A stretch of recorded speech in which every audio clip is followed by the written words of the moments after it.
Good morning, YouTube. So today we got a video for you on how to mount a Leaper's Bugbuster scope onto the Savage G or the GXP in this case.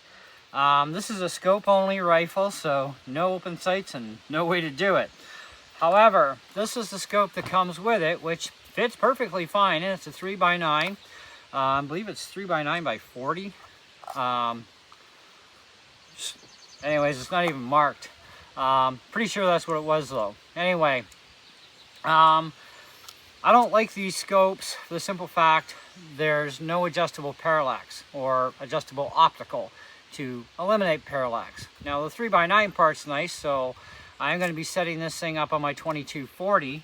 But I also have this Bugbuster which has adjustable optical. And right now, nobody seems to have any stock of the Varmint Hunter or any of the Hunter series Leaper scopes. They do have Bugbusters though. And I also don't have the extra money, even if they did have them in stock, to buy a whole new scope. So why, do that, right?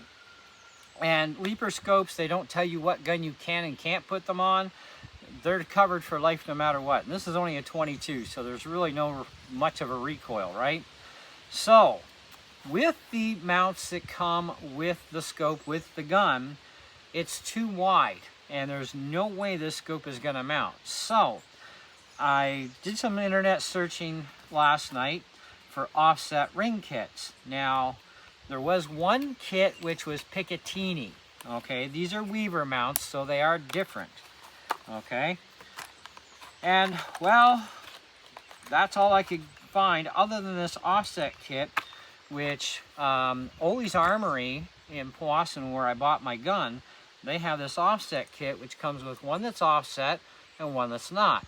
However, still not going to work. Okay, we need to actually use two of these mounts of the offset, so we had to buy two, which means $40 instead of $20. But we do get kind of the best of both worlds here, because we're going to end up with a actual regular set left over for maybe a future gun. As much as I don't like semi-autos because they do tend to jam a lot, I am still kind of thinking about it, because I do have one for about 260 bucks. Brand new though, right? And I do have to double check the rail on it. However, with that being said, we need to be able to mount this so that it's going to work. So we actually did this in the store so that we would know for sure if everything was going to work, and it would seem that the way we've decided to set things up, it looks like it's going to go. So you have to actually arrange these. So you're going to have one screw on this side and one screw on this side. Kind of a little bit of a pain, I get it. And he said I should be good with the ejection port. Okay, it's pretty tight, but we should be okay with it as far as having no issues. Okay. And we're gonna find out, because Friday, my buddy, one of my buddies from church anyways, we're going to the gun range and we're gonna be shooting some guns, but in my case I'm gonna be sighting this thing in. So, and I know this is gonna be a bit of a time consuming video because, well, this is a double banded system too, so it's gonna be a little bit of time to do this, but I want to show you that, it actually does work and all that sort of jazz, So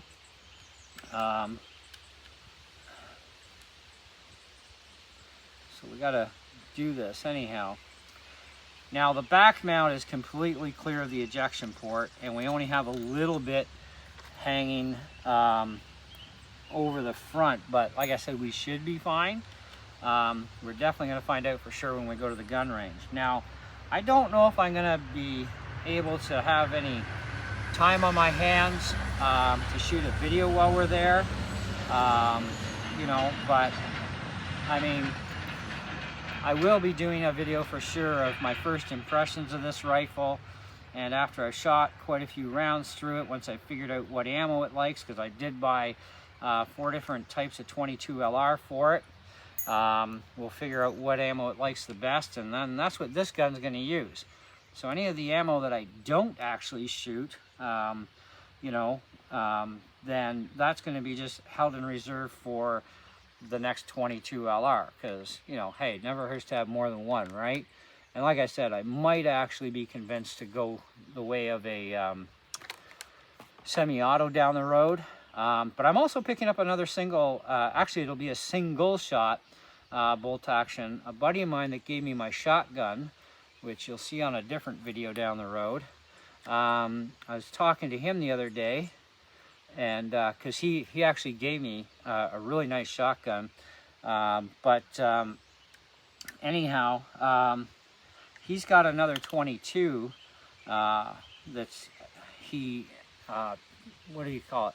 Blocked off the bottom port because the loading system could not be repaired. Now, he is a machinist and gunsmith, you know, so he knows what he's doing. Anyway, so he modified the loading system, so you load it as a single shot, one at a time, which is pretty much very finicky, but hey, you know what? Whatever works, works, right? So this is where I'm gonna have to see how this is gonna go too. It should be all right. We're just kind of, it sits a little low, but we'll see how we do here. At least nothing's, oh, it just misses. Wow. That's crazy. Talk about tight tolerances. The eye relief is going to be the big one here for me. Is what's it going to be like for the eye relief, but we're going to find out, obviously. Now, Bugbuster scopes, they sell a ton of these things. Most of the time for air gunners. However, that's fine. They do work on rimfire rifles and many others as well, so that's not an issue. So we'll mount one ring up here.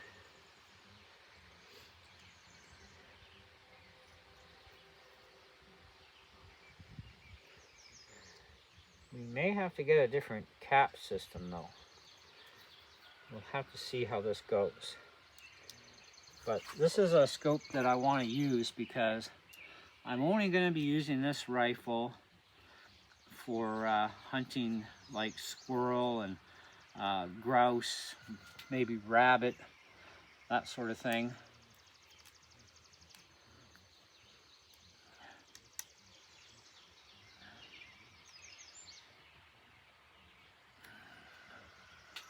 Okay, so before we get too far into this,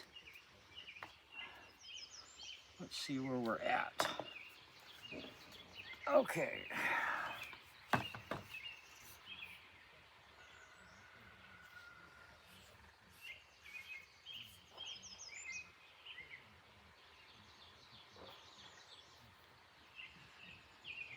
That's as far out as it goes.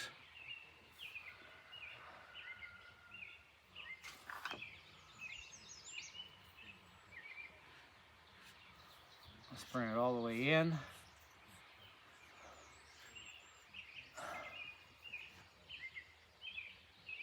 Yeah, you know what? All the way in actually works fairly good.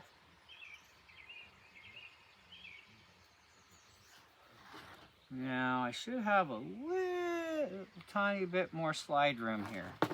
So I want to try and get this as far back as I can, which also helps make sure the ejection port is not blocked at all. And I'm only going with 2 bands first because, well, I want to make sure this is actually going to work right.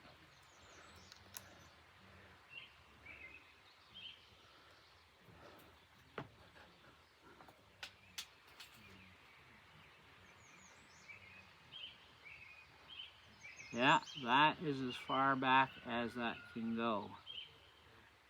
Okay. So, the next thing we got to do is get this thing leveled out as best as we can.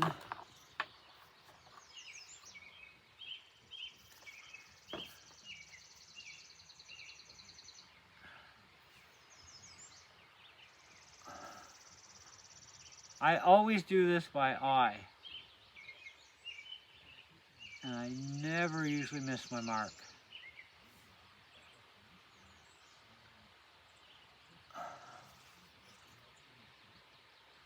So I'm just trying to square up the crosshair with the tree.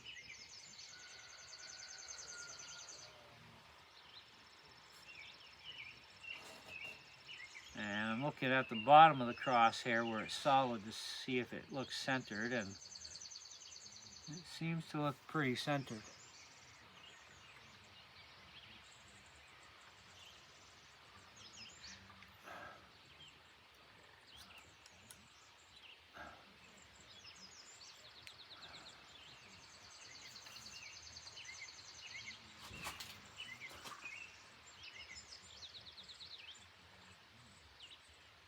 That looks pretty good. Now I'll go to an edge.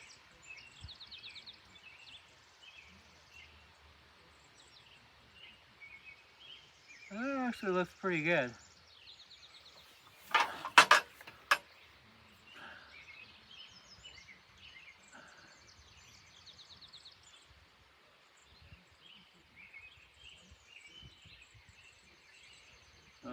Okay, that's got to move just a little slight here.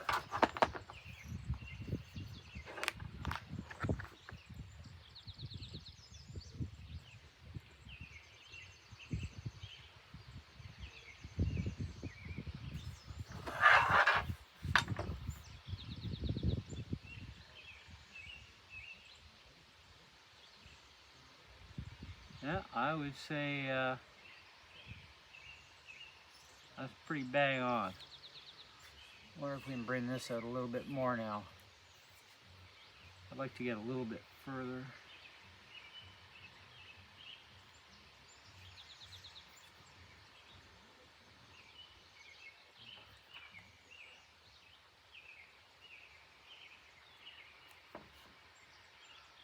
I've just got to make sure that my reticle focuses properly on my mill dots too, so.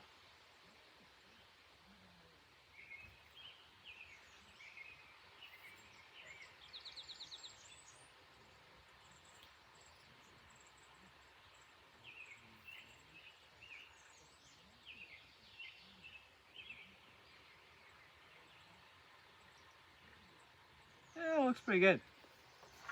Okay, I think we can leave her there.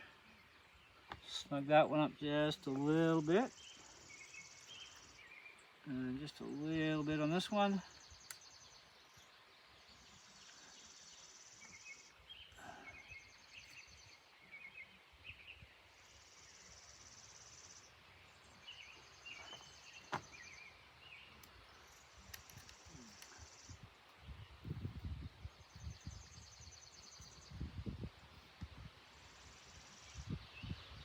You want to try and keep your rings clamped, by the way, as evenly as possible.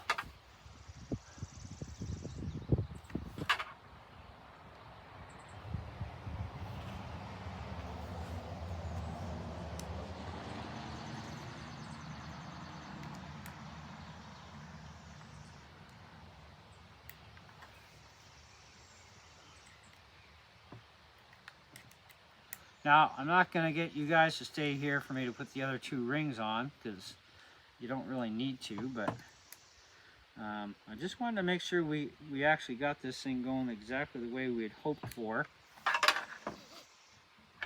Because in the store, it's not like I could really mount anything up, but we were able to just clamp the rings and make sure, oh yeah, that's going to have some space for me. That looks pretty good. That's got to come up a little.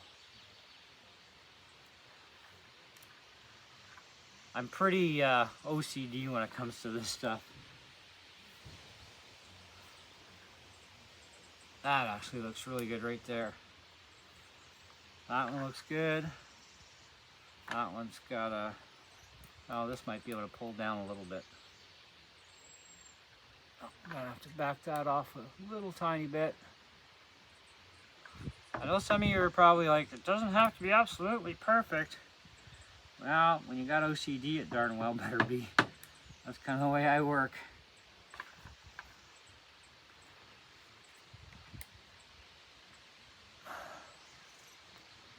Okay, so rough guess, I'd say this is about 15 yards to the tree.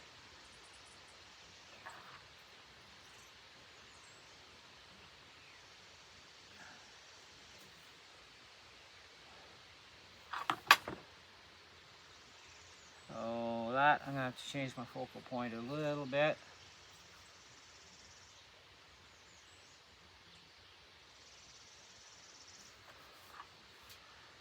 So that's saying I'm almost 40 yards, but there's no way I'm 40 yards from here to there. I'm pointing at a birch tree that, on a rough guess, is about 18 to 20 yards. So that's another reason why I'm looking at where things are sitting here. So if I go in between, which is where I usually set it, I bring this out where it's normally set on the other gun.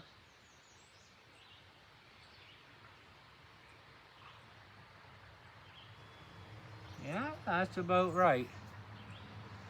So anyway, now parallax, absolute 0, no issues. Now the only thing that does kind of a little bit suck is I got to get really up close to this. But what we were dealing with, so that you know, if I can even these mounts up, this would be the clamping positions. I mean, I'd have a bit more of the scope in behind me, which is fine. But I'm gonna make the Bugbuster work for now, because that does work.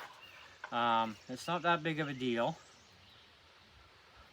But I can't reverse this ring or it puts it too far back, so they both have to sit in like this, okay? Which again, it's not a huge thing, and they do still line up centered. I still got to bore sight this, which I'll be doing tonight.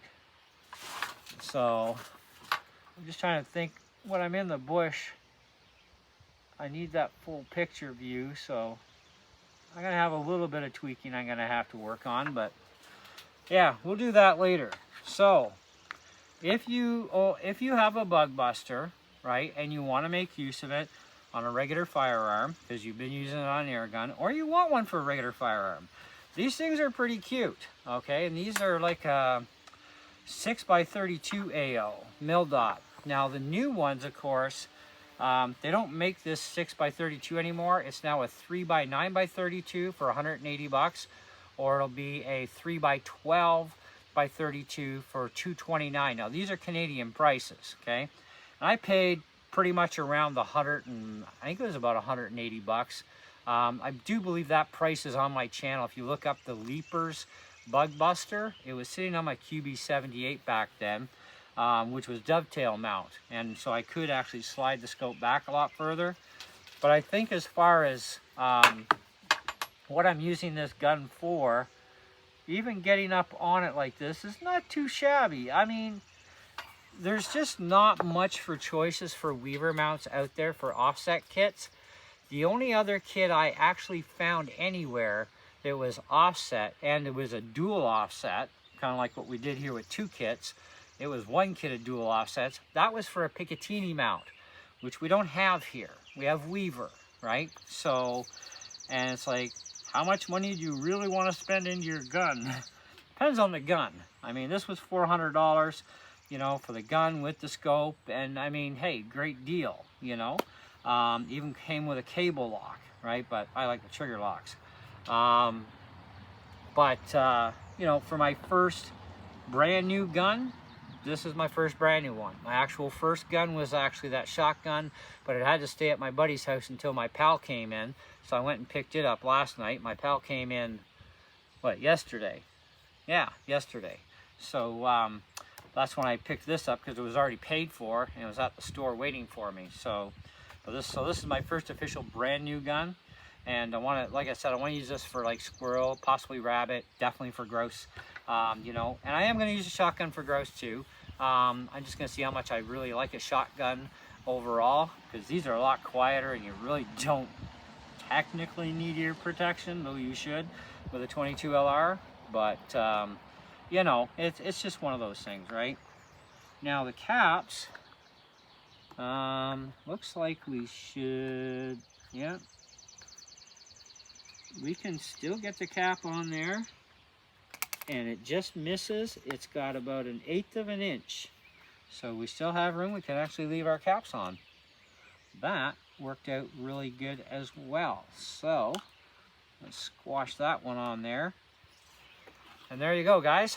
Ready to rock and roll for the range. So we're going to be going probably Friday.